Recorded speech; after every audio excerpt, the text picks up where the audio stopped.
Well, welcome, folks. I want to just take a moment at the start here to thank you for making the effort to come in and share the next 40 minutes with me.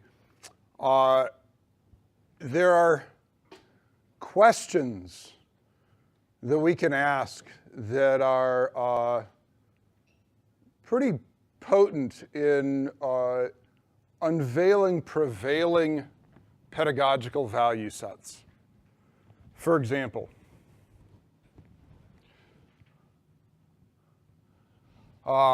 this is my son, Kyle. He's a third year at University of Chicago. And years ago, when he and I were out shopping colleges, different colleges, and you have all the meet and greet as the college administration, welcome to parents and everything. It was really interesting listening to the questions that parents ask. The questions typically are dominated by things like, what's the class size, and what's the food like, and what's the safety on the campus? And in every one of these visits, I always ask the same single question. What percentage of faculty promotion and tenure decision is based upon quality of undergraduate teaching? Of course, all the parents will wheel on me and go, who's that weird guy asking that question? That seems kind of strange, but we all know why I asked that. Because, of course, at institutions in which it's highly valued and rewarded, it provides a tangible incentive for faculty to then want to teach better. I remember we went to MIT. So the MIT rep is doing their spiel, and they say, we get to the Q&A session, and I raise my hand and I say, what percentage of faculty in tenure and promotion is based on undergraduate teaching? The MIT rep, in front of probably 500 potential students and their parents and family members, said, and I quote, "There are schools that emphasize that kind of thing. However, at MIT, we pride ourselves on being the top research institute in the world." And of course, Kyle and I immediately go, okay, we're out of here. And he ended up at U Chicago. Another such question. Well, let me personalize this within another anecdote. It was about the same time, and our department was interviewing faculty to be our new chair. And so the question I kept asking chair candidates was, what's your teaching philosophy? Because it's, gives you a great insight into the value set that a chair is going to be ruling our lives, has with regard to teaching. And so I remember there was this one candidate, I was interviewing her, and I said, so, what's your teaching philosophy? And she said, I'm sorry? And I said, your philosophy of teaching, I'm just interested in hearing what it is. And she said, I'm sorry, I don't understand the question. It's easy to ask that question, of course, not so easy to answer it. And so in the aftermath, her reaction, complete, just not on her radar, that teaching philosophy, I pivoted around to myself and I started thinking more and more about what is my teaching philosophy. And hence this talk represents an illustration of kind of my view in teaching philosophy. And of course, the start point, if you're going to ask what is a teaching philosophy in this day and age, is you Google it. So I Googled what is a teaching philosophy. These are some of the responses. A personal statement of a teacher's guiding principles about big picture education-related issues. A statement of beliefs and attitudes relative to the purpose of education and the role of the teacher. A systematic and critical rationale that focuses on the important components defining effective teaching. All of these are really solid, but they don't represent my view of what a teaching philosophy should be, and especially within the domain of communication. So as I thought about this more and more, I kind of settled on this definition of what a communication teaching philosophy should be, and this is just mine. I think a communication teaching philosophy should be an ever-evolving set of personal principles regarding communication instruction. It should be rooted in experiential and/or scholarly knowledge and instantiated within how one orients to students.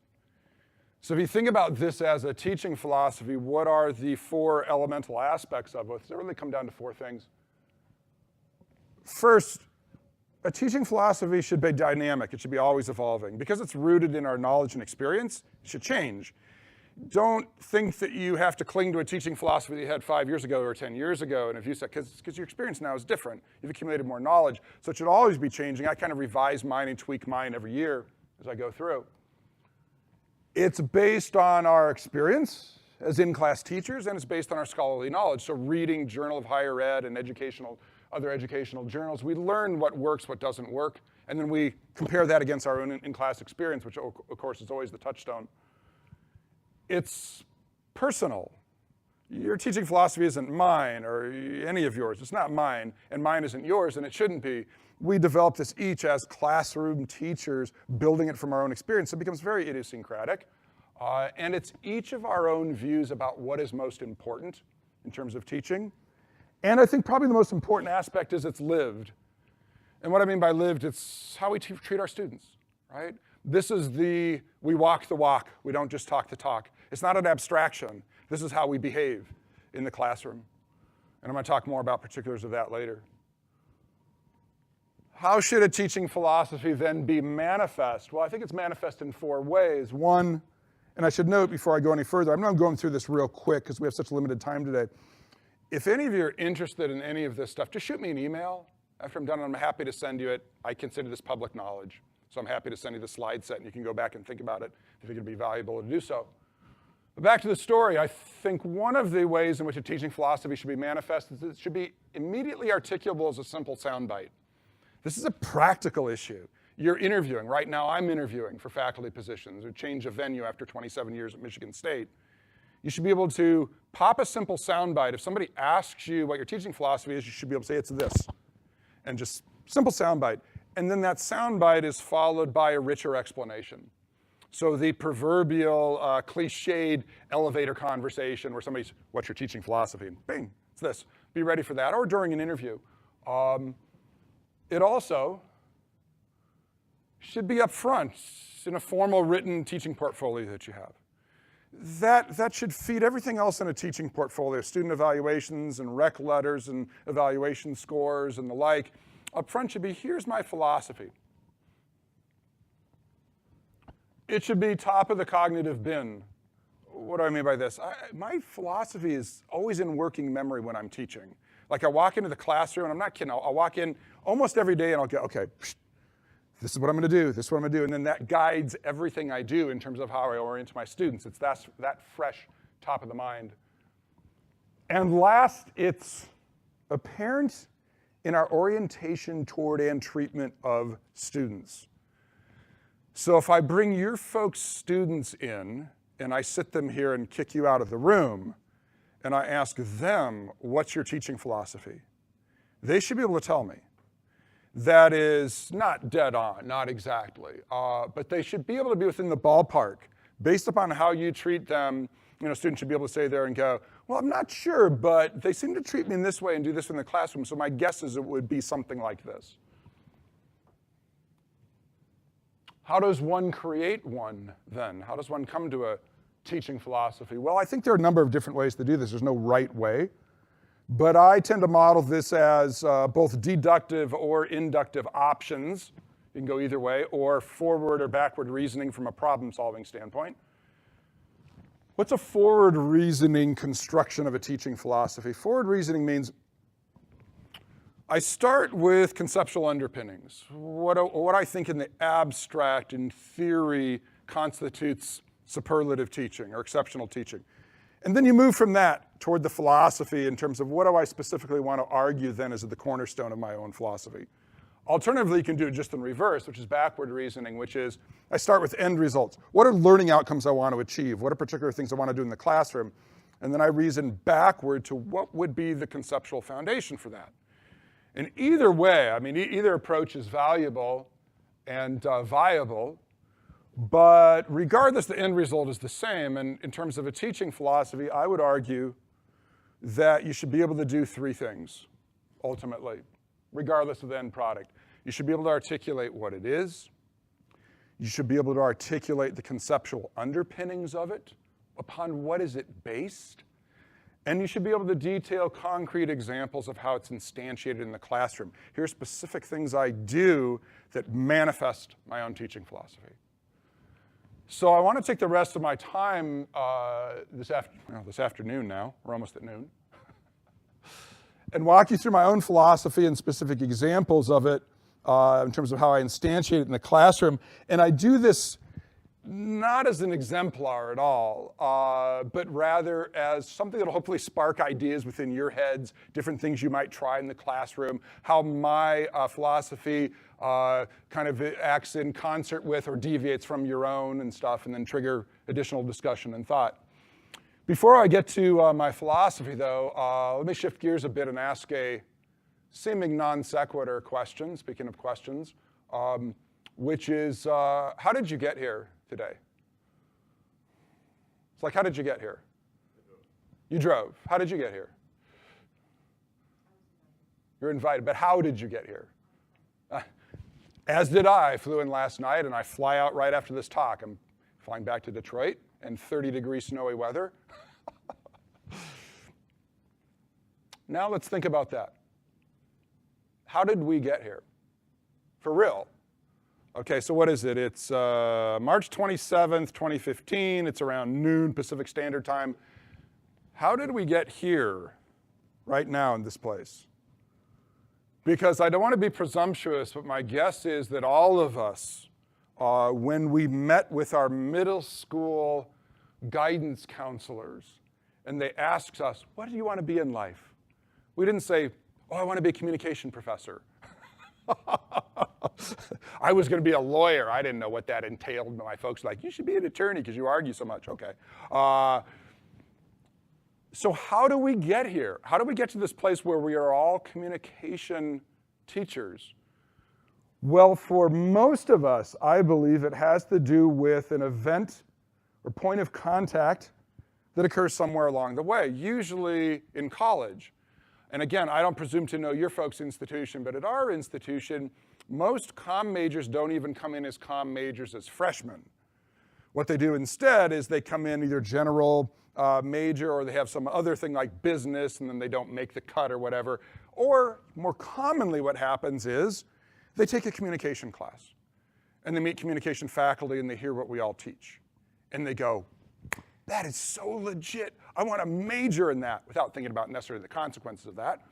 I myself fit that same kind of story.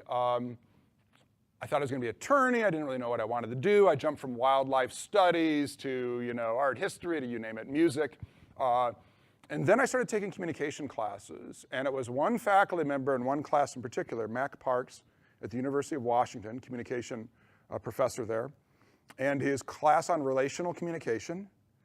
And I just fell in love with this material. And of course, I was that both inspiring and annoying student who's always in the office hours asking questions about stuff and wanting additional readings. And so I'm sitting in Mac's office one afternoon in office hours, yet again pestering him. And all of a sudden he says, wait, I have to ask you a question. Have you ever thought about going into the field? And I was like, what? I don't know what that means. No, he says, have you ever thought about going into the field? And I'm like, explain that. I don't know what that means. He says, you don't have to leave this. You can actually spend your life studying and teaching this stuff. And I had no idea you could do that. It was like, yes. And that was it, right? That was the decision point. I didn't know exactly what I was going to do or where I was going to go with it, but I knew I never wanted to leave this. So when I think about that, these points of contact we have that are potentially life-changing, the content that we teach as communication professors has that latent potential. It is something that can quite literally change people's life trajectories. So my philosophy is, simple soundbite, maximize impact. Because here's how I see it. I see us as communication teachers as having a grave responsibility, given the enormous potential power of what we teach to change people's lives, to maximize that. And so my quick soundbite is maximize impact, and then when somebody says, what does that mean? The content that we teach has enormous potential for transforming students' lives. And then it's our responsibility as teachers to try and maximize that impact. How do we maximize that impact? By making every point of student contact count. By taking it to its ultimate potential. What are the conceptual underpinnings of this? In reasoning my model. Conceptual underpinnings, here's the philosophy, here are the outcomes.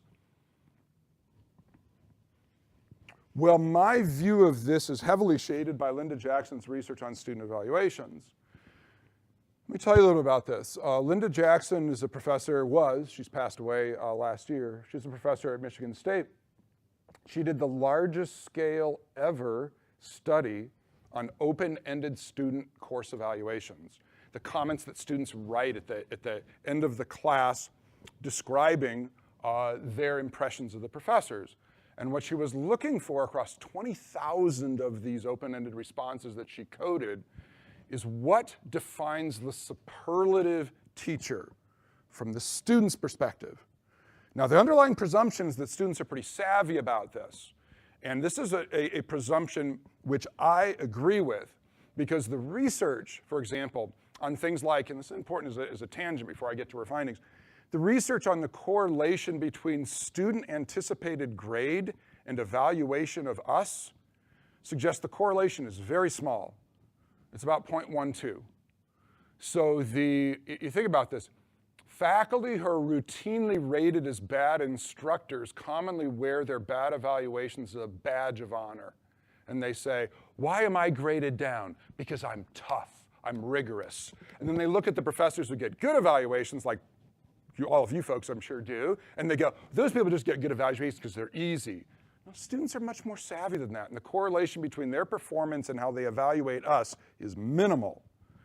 So the underlying presumption here that guided her research is students' voices count. They're pretty savvy in assessing, but what she wanted to distinguish is not just what makes a good teacher in the collegiate classroom, what makes a superlative one. So she goes through 20,000 different student commentaries, sorts this out, and she comes up with the 3 things that students say overwhelmingly distinguish the merely good or strong from the superlative.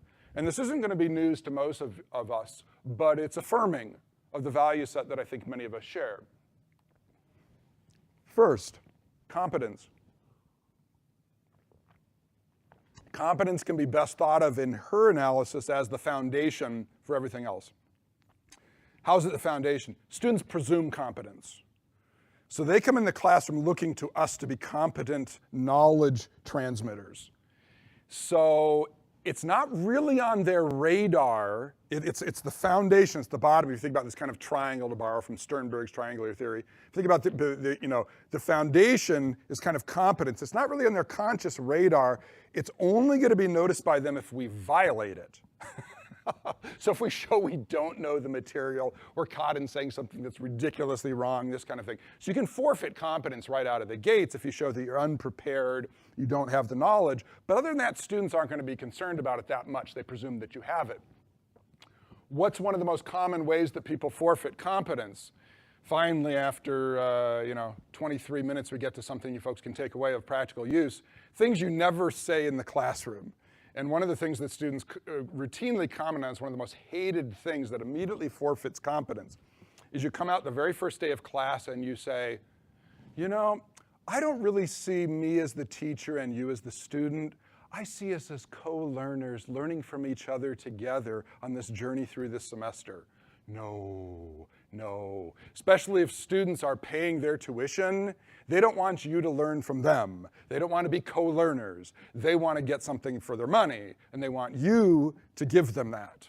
And so you can forfeit competence right out of the gates by suggesting that the whole knowledge transmission is inverted, and you're actually there to learn from them. But the 2 cornerstones founded upon competence, which is kind of under the radar, the 2 things that are really in students' minds consciously are, first of all, passion. And what Jackson found in hundreds and hundreds of student commentaries, ultimately thousands, was the emphasis they put on the passion of the instructor. Passion or enthusiasm broke out in 2 ways in students' thinking. First, what distinguishes the merely good or solid faculty member teacher from the superlative one is a passion about the act of teaching. The person obviously loves just teaching, period. They're up in the classroom, and I can tell there's nowhere they'd rather be at that moment. Yeah, there are good days and bad days, but overall, the average is extreme enthusiasm about the act of teaching. And the second part of passion is that same enthusiasm about the content that is being taught. So it's not just I love to teach, it's that I love this material. And students look to that, and it feeds their own education, because if you're up there gesticulating wildly and getting all pumped up about the material, even the most apathetic student inevitably goes, geez, why are they so interested? Wow, starts getting pulled into it. Passion and caring, or compassion. Caring in Jackson's data also broke out into these two subdimensions. One is the faculty member obviously is very concerned about me as a person. They got to know my name, they asked me about my life, they treat me as a person and not just another student or student number. The other aspect of it is this, they're deeply concerned about my academic performance. So it's both personal and scholastic in terms of the nature of the compassion or caring. So again and again and again, her commentary shows these aspects of what students think defines us as superlative teachers. And I looked at Jackson's work and I think about this as kind of foundational for my own translation of my philosophy into what I actually do in the classroom. I'm thinking constantly, how can I translate passion and compassion, caring into actual things I do, which I'm going to talk about in just a moment. I do want to say the last thing about this before we move on, that this really strikes me, a couple things about this. One of the things that's missing from this is at least what the MSU administration is constantly pushing on us, which is technology, technology, technology. So students presume that we're technologically competent, whether it's online classes, which many of us teach, or offline face-to-face. They presume that under competence, but they're not going to look to technological whiz-bang to distinguish whether they think we're a superlative teacher. What they want is that feeling that we're excited to teach and that we care about them. It's so basic and so human. And the other aspect of it is that these aren't readily teachable as qualities. How do you teach a colleague who is struggling with this to be excited about what they do? How do you teach a colleague to care about students? I'm not sure about that, although there certainly are specific ways, things we could do in the classroom that convey this to students, which is where I'm going with this next. But these are the conceptual underpinnings of my own philosophy, and then I want to finish off by talking about, in general, how I instantiate it, and then talk about some specific things I do in the classroom for the last 2 minutes. The mantra that I actually carry into my head in every one of my teaching days is make each point of contact count, make each contact count. And I think about this a lot, especially when I'm struggling with kind of rude or discourteous email or whatever you get from students. I think, gotta make each point of contact count, this little like angel on my shoulder. Every assignment though, every evaluation, every discussion, every office hours visit, and what am I doing? I'm showing my competence, I'm showing my caring for them, and I'm showing my enthusiasm. Every contact counts. And when you think about this, this is an ideal, right? This is an ideal. It's exhausting to try and achieve that. So being human and being real, we're all going to have good days and bad days. We're all going to have these days where there's some crushing stressor from family or some life trauma that's dragging us down. And you got to walk into the classroom and think, they don't know that backstory. They don't see what just happened. They don't know about the phone call from my mom 2 hours ago, okay? Dealing with my dad's stroke or whatever. I've got to walk into the classroom. I got to leave that behind. I got to make each point of contact count. So it's extremely challenging and ultimately exhausting. So it is an ideal to be strived for in my head in terms of my own ideals and what I pursue. So what do I do? Well, here are 10 examples of instantiation. And I'm going to talk through, with our limited time we have, I'm going to talk through 2 or 3 of these, and then I'll throw it to you folks, and any of you want to hear about that look intriguing or weird, you want to know, I will let you choose, and we'll Q&A and talk. But let me start with the importance of the first day.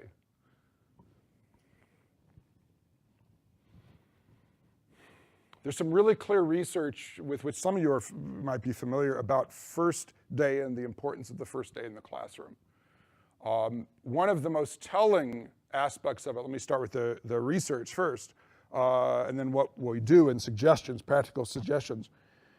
The research on course evaluations suggests that evaluations of us as faculty stabilize after the second class session. Think about that.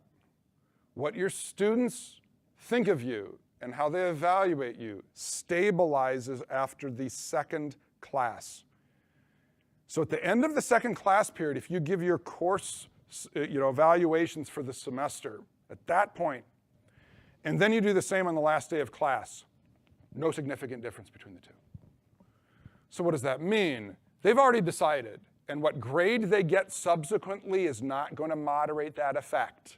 It does not change it. They've decided whether they like you or don't, whether you meet their expectations for a compassionate, passionate, enthusiastic, competent faculty member or not. That's decided, it's been done. So the deed has been done, and I don't want to be so deterministic and absolutist about it, but in large part, what you do the first couple of class sessions, especially the first day, is going to set the tone for everything else in the semester. So my general rule of thumb with regard to this is, I'm going to do everything the first day and set the tone that I want to do the whole rest of the semester. So if I want to have class discussions or base group discussions as a regular part of class process, which I'm doing this semester with my relational comm class, I'm going to do that the first day. If I want to push certain things in terms of critical reflection activities or exercises, I'm going to do that the first day.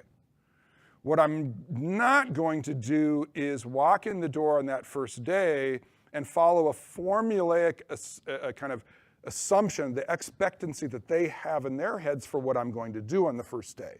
What do I mean? Students oftentimes, again, at least at my institution, walk in the first day thinking the first day is going to be syllabus day. So they walk in and they think that I'm going to get up there, the professor's going to get up there, I'm going to say, okay, class, as you can see, the grad assistant has just passed out the syllabi, and let's start at page 1. I'm Dr. Steve McCornack. No. So I don't even go through the syllabus on the first day. Now, I checked the university bylaws, because you may be required to, but my institution doesn't say anything about requiring when you go through the syllabus. So I don't even go through it the first day. I generally email it to them after the first class session. I come in the first day, and right at the start, I hit them with material. And it's really funny, actually, because you'll put up a slide, you'll start talking about content, and there's this pause, and they'll go, wait. And I'll look, and then I'll just be talking, and then I'll go, oh yeah, by the way, this is going to be on the first exam. And I'll be like, oh, it's just rustle notes and start writing. And almost always I hit them with some kind of,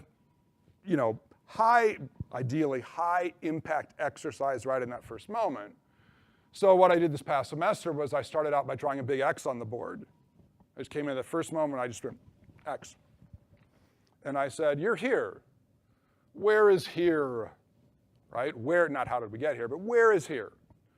And I said, where is here in terms of your relationships? Each of us exists at an intersection point of a constellation of people that surrounds us. Tell me about the constellation of your relationships. Who comprises this constellation? So people are like friends and family and lovers and stuff. So we're drawing this out on the board. And then I said, okay, if we think about this, where you're at right now is based upon choices you made to get here. Now let's extract you out of there and erase it. If you were gone, if you died today, what legacy would you have left? That is, if we extract you out of the equation, what relationship, interpersonal legacy would you have left behind? How would people think of you as a daughter, a son, a lover, a friend, a roommate? What absence would your death bring to the world? And that's their first class assignment. They have to write their own relational obituary.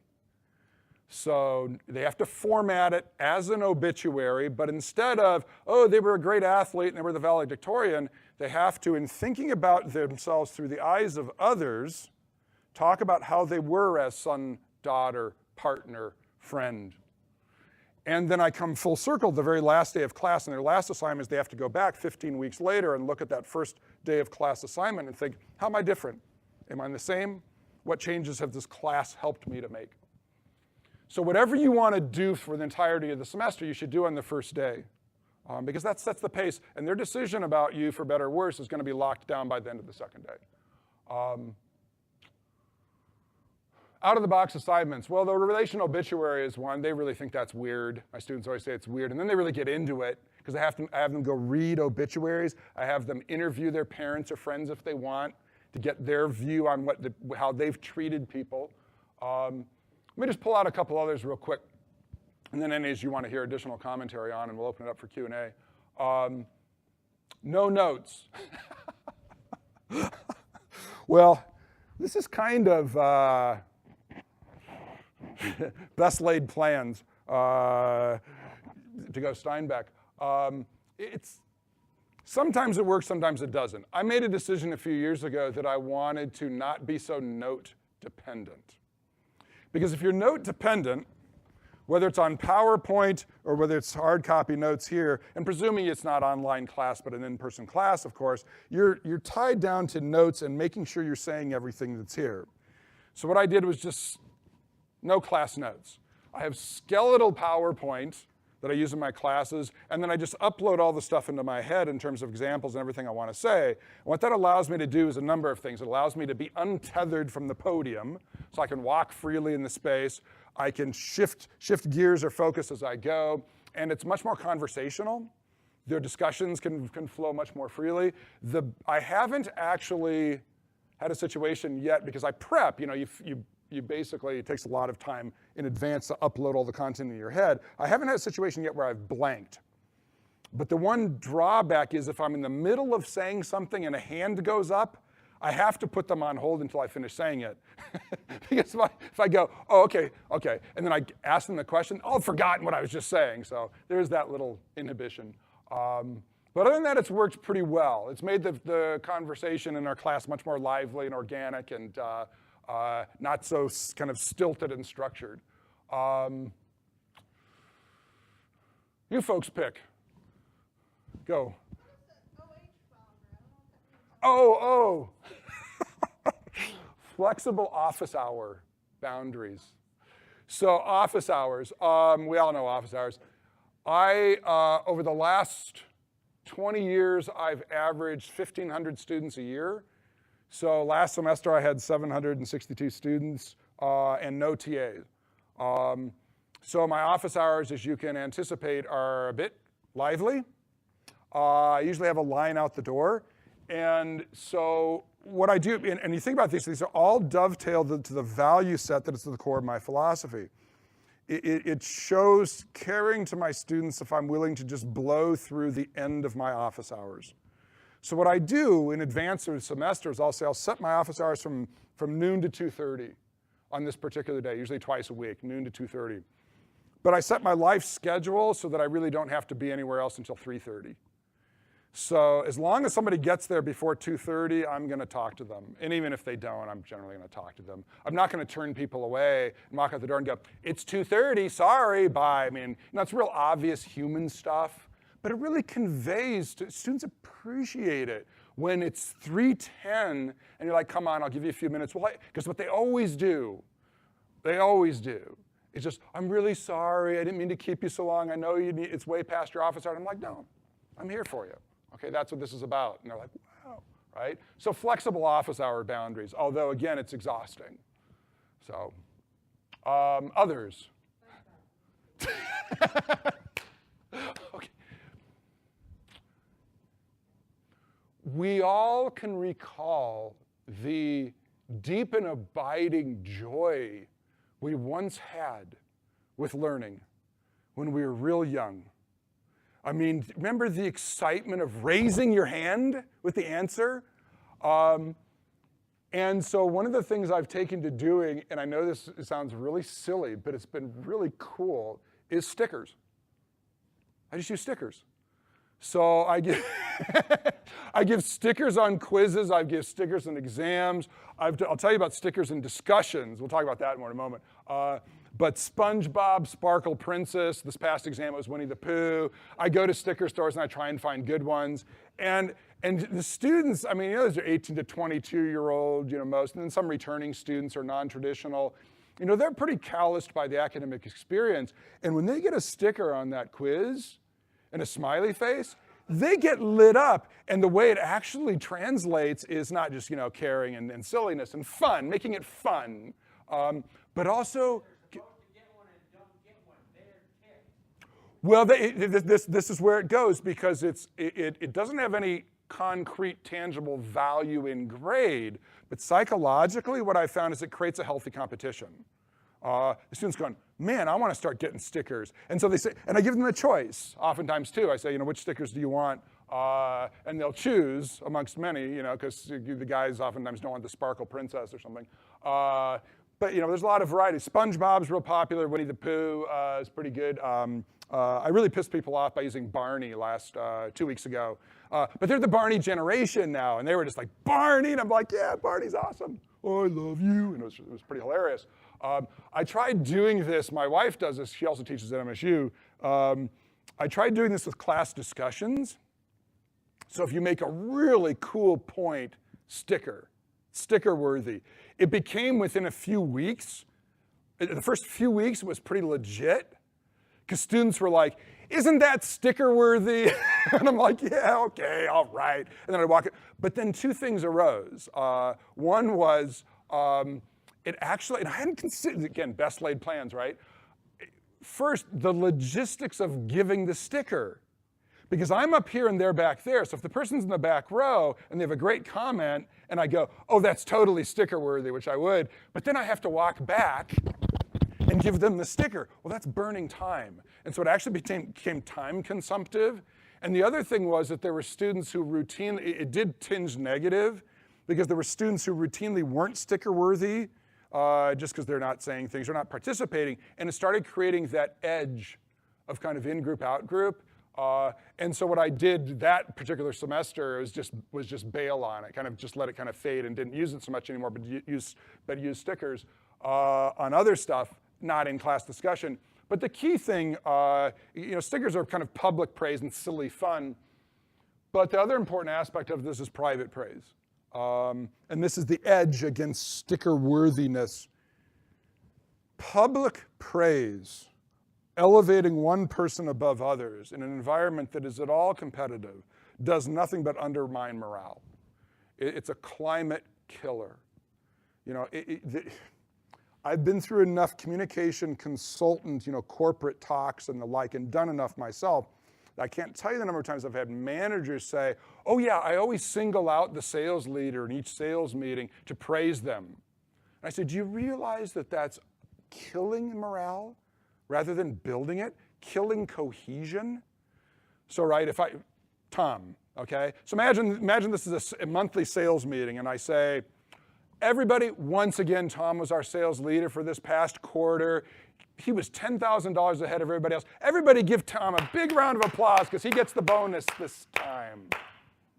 Well, first of all, Tom's feeling really awkward and uncomfortable because he doesn't have a chance to downgrade, which would rebalance the expressive order from Goffman's point of view. But the other thing is everybody else is sitting there, they going, yay, Tom. No, they're going, oh, Tom, right? And the same kind of thing can happen in our classrooms when we say, oh, here's the one person who got the perfect score. Everybody give them So I'm a big believer in private praise. And even in my large class where we have 622 students, the students who perform on the top of an exam, I'll send individual email to. I'll look up their IDs and look up their scores and send them individual email nobody else has access to and say, fantastic job. And then that builds morale across the course of the class, but it doesn't publicly sort people out good from bad. And that was the dilemma that I ran into with stickers for in-class discussions. But I had this is so many years ago, a professor that I thought it was because it was a large lecture class, and you know how I know now I collect all kinds of stuff that says my university. Uh-huh. What do you do with it? It's like you can't resist not grabbing it when it's given to you, but then you have like drawers and drawers full of stuff like frisbees and all that kind of merch. You have merch. Yeah. Every class he had a discussion in this big lecture. He would give out a prize to not only the coolest answer, and he said coolest. He didn't say smartest and the funniest answer. Oh. And so it took away this building thing, like, oh, him again with the Right. That's huge. Because it was competition, but not really, because it was only on that moment. And I always liked to participate, but I would participate more because I wanted to get a prize, even if I didn't care about the prize, just because it was such a hoot. And he would always throw them. The T-shirt gun. Grabbing it. So if you have a large lecture class, you're sitting there and Right. there's not a lot of stimulus. Exactly. But if something's coming towards you, even if it's directed at you, you can catch it to help out the person. Right. I loved it. So I haven't heard anyone do something similar to that. No, it's a great, it brings back the best and most fun of incentives from our youth. And students are dealing with, as we all know, incredibly challenging, oftentimes tormented lives with all kinds of stressors on them.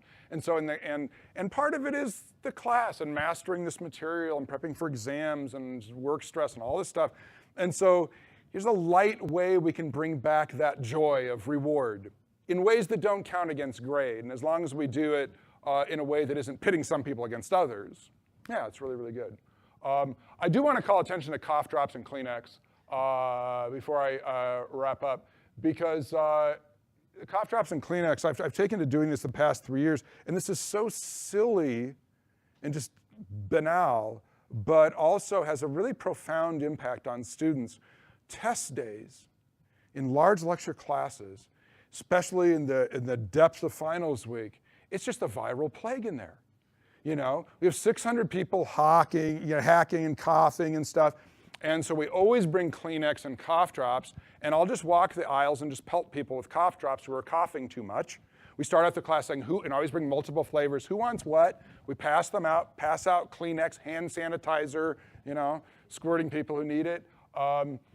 And you wouldn't believe the gratitude of this silly, simple act, the impact it has on students' view ultimately. And it's not done from a mercenary reason, but they see, wow, you really care.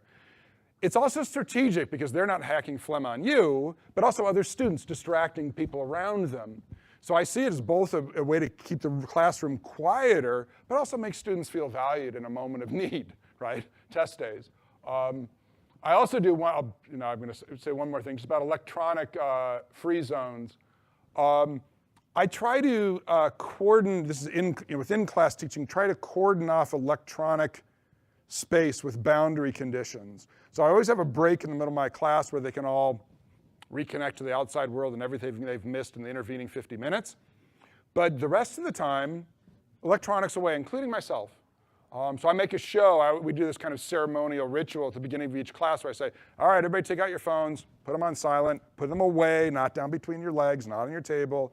And that way, the point of connection is the here and now with all of us, trying to create an electronics-free zone. And it's interesting because I don't know whether you folks have experienced the same thing.